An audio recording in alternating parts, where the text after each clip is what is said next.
Mga linagyan ko ng ano, ng tinadtad ko ng saging. Talaga naman kinalat lahat, oh. Ayan, lahat. Lahat.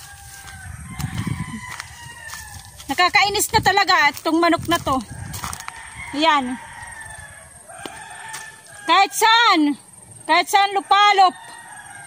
Nakakawalang gana, doble-doble trabaho.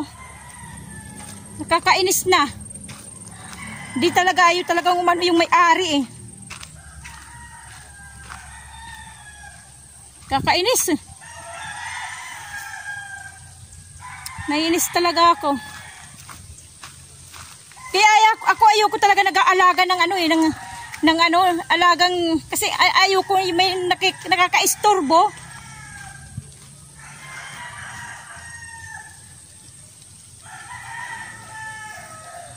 Saan kaya dumaan yun? Linagyan ko ng ano eh, ng harang eh. Umikot ata dito. Iwan ko kung saan dumaan yung manok na yan. Inilagyan ko na eh. Ayan yung ganyan. Nilagyan ko na eh, palibot eh. Nakadaan pa rin. O baka umikot, iwan ko.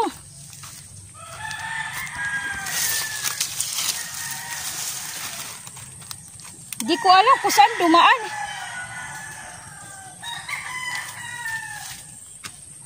Ay nako, talaga. Naiwanan ko pa guys yung aking yung aking bulo. Ginagamit ko sa pagtatanim. Naiwanan ko pa.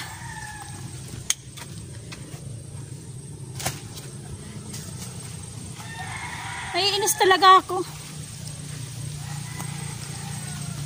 Naiinis talaga ako dun sa kanilang alaga talaga. Talaga, naiinis talaga ako. Isa pa. Huhulihin ko yan. Ako na mismo huhuli yan.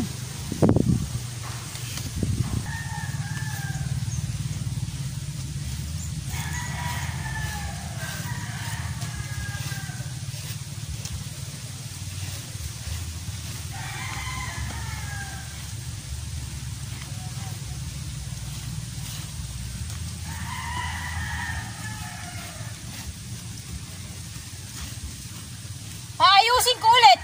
Ipapalik ko ulit sa puno yung mga kinalkal. Doble trabaho eh. Basta may gagawin pa akong iba, hindi na magagawa. Kaayos ito.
pinagaganda ko yung aking tanim.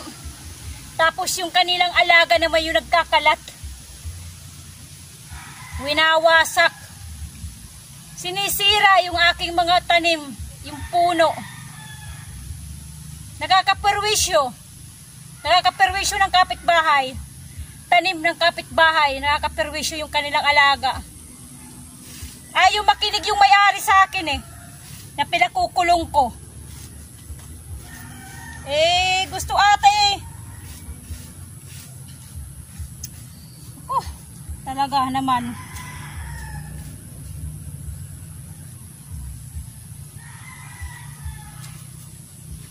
Pag nahawakan ko talaga, pag nahuli ko yan talaga. Talaga naiinis talaga ako sa sa kanya. Naiinis talaga ako.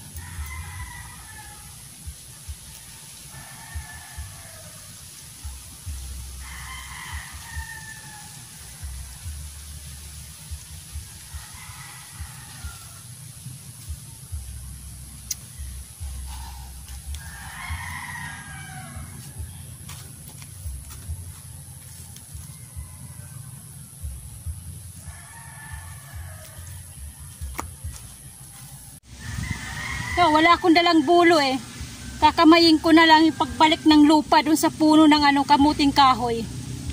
Nakalimutan ko kasi ginamit ko kaninang umaga dun sa bayan. Nagtanim ako ng ng tanglad. Yung tanglad na dala ko galing dito, inanim ko dun sa bayan.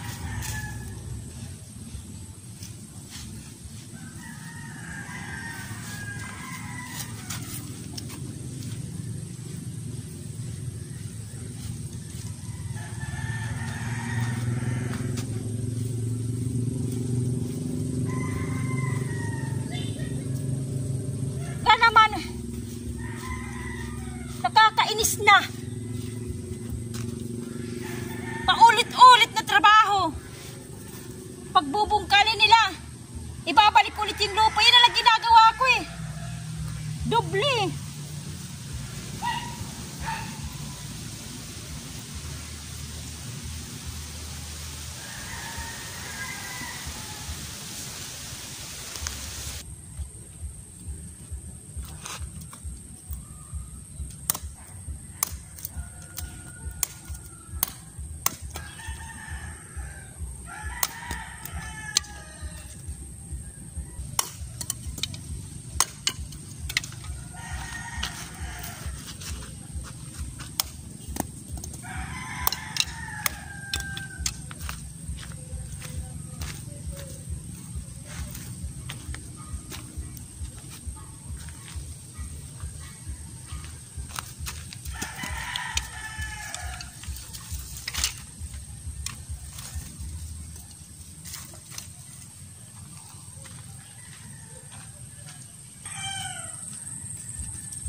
Ayan, dinagdagan ko ng ano, nilagyan ko rin ng kahoy. Ayan.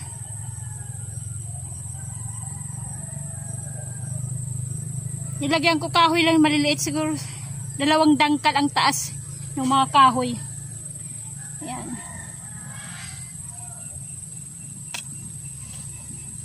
Pero mamaya pupuntahan ko yung may-ari doon. Sa likod lang ng bahay namin yun, yung may-ari dyan. Pupuntahan ko ulit, kakausapin ko ulit. Ayan, hanggang doon. Hanggang doon sa may poste. Kasi dito meron ng ano eh.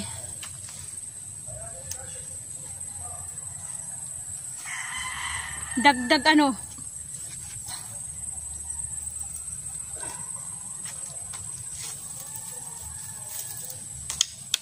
Baka sakaling dito pa nakakalusot, kaya nilagyan ko.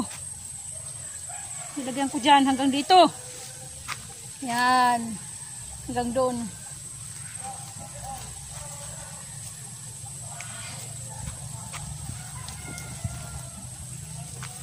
Okay guys. Ay saglit. Mayroon pala ditong ano. Kinalkalampa. Ito talagang lalim ng mga kinalkalan eh. Ayan oh. Yung puno talagang kanilang tinitera. Ito oh. Kita na yung ugat eh. Ayan oh. Paano pa magkakalaman to? Paano magkakalaman ng kamuting kahoy kung hindi kakalkalin mapuputol yung mga gamot niya, yung mga ugat niya. Pag naputol yung kanyang mga ugat, hindi na magkakalaman. Hindi siya lalaki. Yung laman ng kamuting kahoy, yung pinakabunga. Pag mapuputol yung kanilang mga ugat. Masasayang yung aking mga tanim. Pinaghirapan ko to eh. Binungkal ko ito eh. Linagnat ako kabubungkal ng lupa. Tapos kakalkalin lang ng alaga nila. Di sinayang yung aking pagod. Pinagaganda ko yung aking mga tanim eh. Tapos hahayaan lang nilang makawala yung kanilang alaga. Hahayaan lang nilang pakalkalin dito ng pakalkalin yung kanilang kapitbahay. Di ba? Nakakapwerwisyo. Nakakapwerwisyo ng kapitbahay. Mamaya pupuntahan ko doon ulit. Nakausapin ko. Talaga pag hindi pumayag, pag hindi pa talaga akong huhuli sa manok niya, itatali ko yan dyan sa sa haligi. Haligi na kanilang bahay. Kakainis.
Okay guys. Dinagdagan ko rin dito ng harang. Ay tawag doon harang. Nilagyan ko ulit dito guys ng ano, nung kahoy, yung maliliit. Parang ginawa ko siyang sa ilalim, yung sa bakod.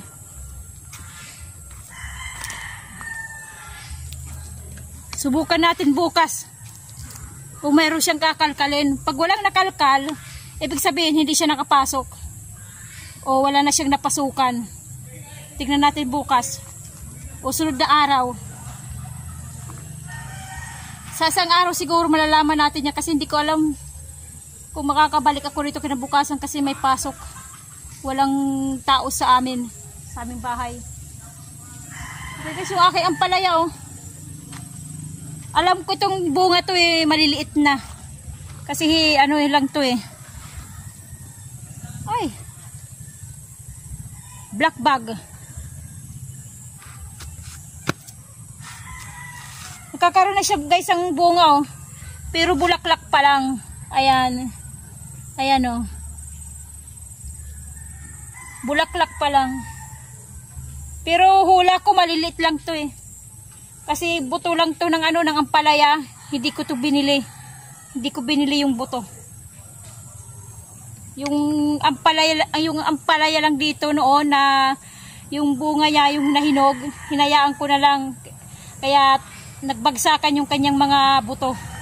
Yan, tumubo dyan sa lupa. Ito na yon. Inalagaan ko na lang. Ibinalik ulit yung ano, yung kanilang kinalkal. Yan, sa puno ng ano, sa puno ng papaya. Ayan. Pati nandun. Dapat hindi yan mag-ano eh, hindi yan maghiwa-hiwalay, hindi yan kumalat. Kasi nga, pinaka-ano ko yan, fertilizer. Yung ano ng saging. Yung tinagtad ko na puno ng saging. Pinaka-fertilizer ko yan, kailangan hindi siya kumalat. Nandyan lang sa puno. Kaya paulit-ulit yung ginagawa ko eh. Kakalkalin, ibabalik ko. Wala rin silbi. Bahid, wala rin ano. Wala rin. Ito rin sa may ano ko. Langka. Pati dito sa ano. Sa aking mga kalamansi. Ibinalik ko rin. Yung puno doon sa may, yung maputi. Yan. Yan, ibinalik ko din eh. Ayan. Kalamansi ko. Pati nandito. Pati yung aking, yan yung aking langka. Kahit saan may kinalkalan eh. Kahit saan. Nakarating pa na din dito sila. Kailangan ko rin bakuran to. Kailangan ko rin ano ng kahoy sa mga ilalim. Ayan oh, talagang hanggang dito nakarating. Hanggang sa dulo. Kailangan ko talaga susunod na araw siguro kaya ano na kasi nga, ano na yung araw eh. Palubog na, dapat hapon na eh. Kaya hindi ko ito matatapos eh, maglalakad pa ako pa uwi. Wala, hindi na dito nakarating eh. Halata naman iba yung mga kinalkalan eh. Ang halata at saan sila dumadaan. Daming lamok. Okay guys. Hanggang dito na lang ulit tayo. Dito ko na lang ulit tatapusin. Alay, hindi ko na ibalik yung ano, yung kanyang kinalkalan oh. Ayan, hindi ko nakikita. Hindi na. Wala tayong ano eh. Wala akong bulo eh. Okay guys, hanggang dito na lang ulit tayo. Dito ko na tatapusin yung aking munting vlog-vlogan, yung aking munting video. Huwag nyo kalimutan guys, mag-subscribe dyan, nakasulat dyan. Para na tayo madagdagan. Kahit pa isa-isa lang, madagdagan tayo guys. Okay, huwag kayo magsasawa ha. Kapapanood yung aking video. Okay guys, dito na lang tayo. Kumusta ang buhay nyo? Ito ang aking buhay, ang buhay ni Waray. God bless sa ating lahat. Bye-bye. Wala, hindi ko talaga naibalik na dito. Wala kasi ako dalang ano yun. Talagang lalim ng mga kinalkalan. Hanggang doon. Yung ano kasi, yung puno ng ano, ng kamuting kahoy kasi naka-flat siya eh. Diba? Minsan yung ano, malambot yung lupa. Kaya madali siyang kalkalin. yung naapektuhan naman yung kanyang mga ugat ng kamuting kahoy. Siyempre pag naputol yon, hindi na magkakalaman. Hindi na siya magkakaroon ng bunga sa ilalim.